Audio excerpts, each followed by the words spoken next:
Bienvenue à vous tous qui suivez les programmes de Maurice Cérillo Francophonie sur notre page Facebook, YouTube et également en podcast. Alors, nous continuons notre école du ministère par vidéo, La foi révélée.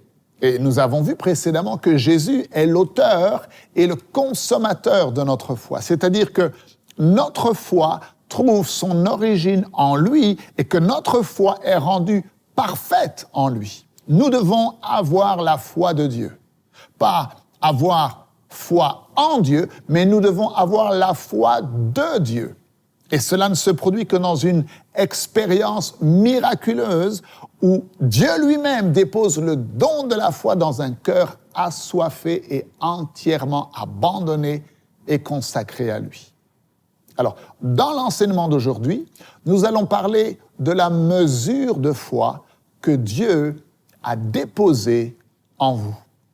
Ouvrez grand votre esprit et on se retrouve juste après.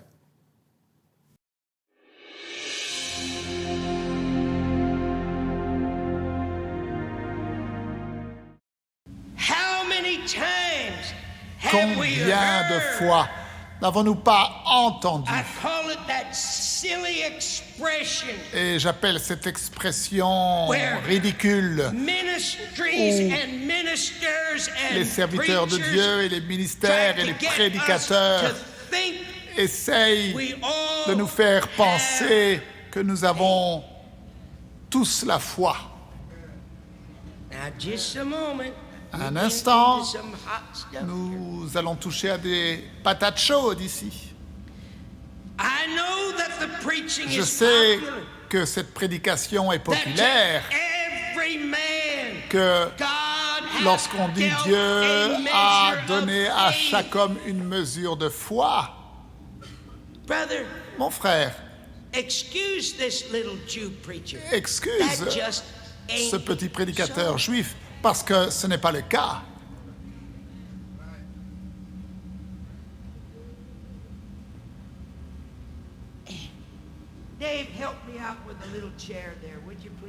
Aidez-moi avec cette petite chaise, s'il vous plaît. David, reste avec papa pendant quelques instants. Tu as déjà vu ces gens qui te disent, lorsque tu t'assois sur une chaise, tu es en train de démontrer la foi. Tu as déjà entendu quelqu'un te dire cela? Oui.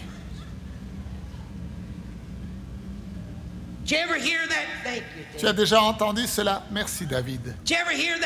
Tu as déjà entendu quelqu'un te dire, lorsque tu tourne l'interrupteur pour allumer la lumière, tu es en train de démontrer la foi? Combien d'entre vous, vous avez déjà entendu cela? Est-ce que tu pourrais me dire d'où est-ce que ces prédicateurs ont reçu leur formation?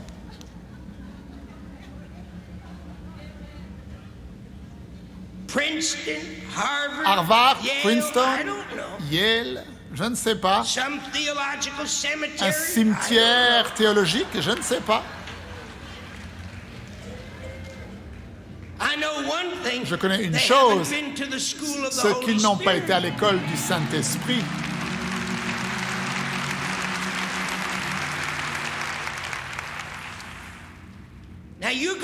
Maintenant, vous allez avoir une percée spirituelle. La foi n'est pas une force naturelle de la vie.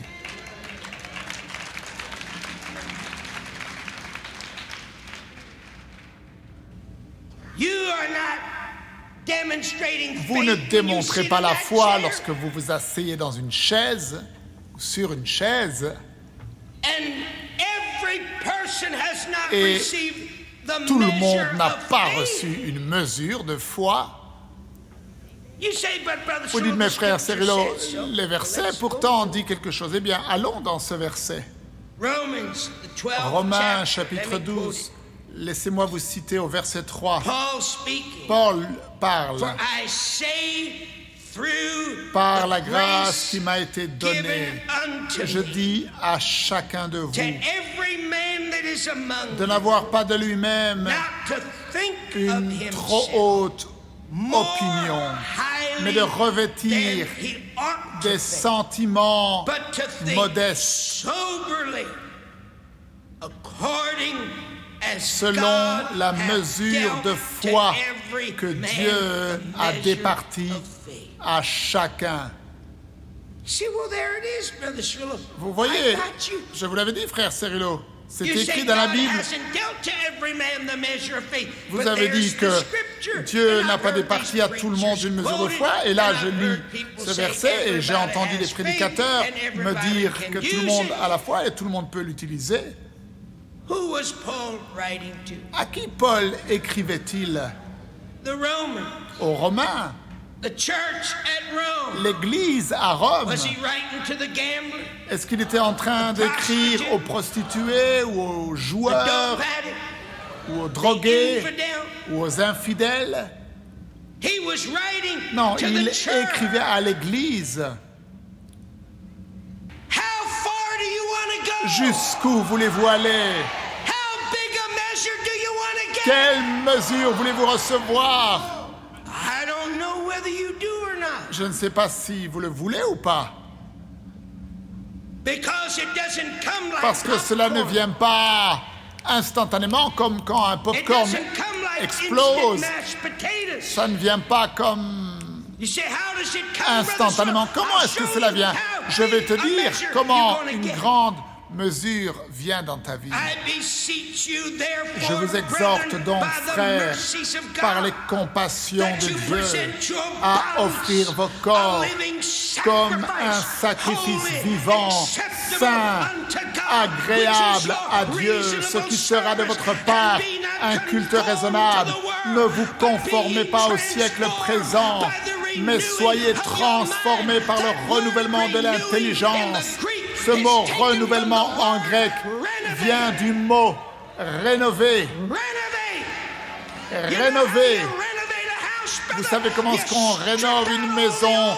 Eh bien, tu arraches et tu détruis, tu te débarrasses de toutes les vieilles choses, tu te débarrasses de tout ce qui est vieux et bancal. Es-tu prêt à être rénové? Est-ce que tu es prêt à te débarrasser des ordures?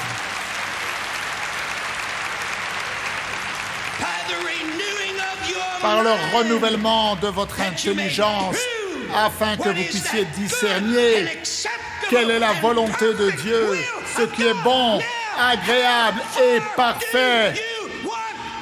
Alors, jusqu'où voulez-vous aller?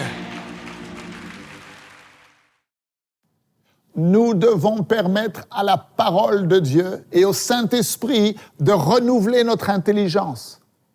Pas simplement la rafistoler ou la raccommoder. Non, non, non, non, non. Nous devons la renouveler, une nouvelle intelligence. Pas un petit peu de notre ancienne vie mélangée à un petit peu de notre nouvelle vie. Non, non, non. Nous voulons une nouvelle intelligence. Celle que Christ a acquise pour nous maintenant. Et nous devons comprendre que c'est notre choix. Nous devons activement renouveler notre pensée tous les jours en la nourrissant de la parole de Dieu. Toute la parole de Dieu. Car il est notre sagesse. Il est notre intelligence. Nous avons la pensée de Christ. Alors, ne manquez surtout pas la suite de ces enseignements. Merci de partager avec tous vos amis la page Maurice Cerullo Francophonie. Que Dieu vous bénisse. Et n'oubliez pas, la francophonie appartient à Jésus.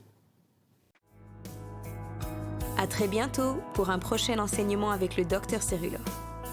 La francophonie appartient à Jésus. Pour toute information, rendez-vous sur www.mcwe.fr.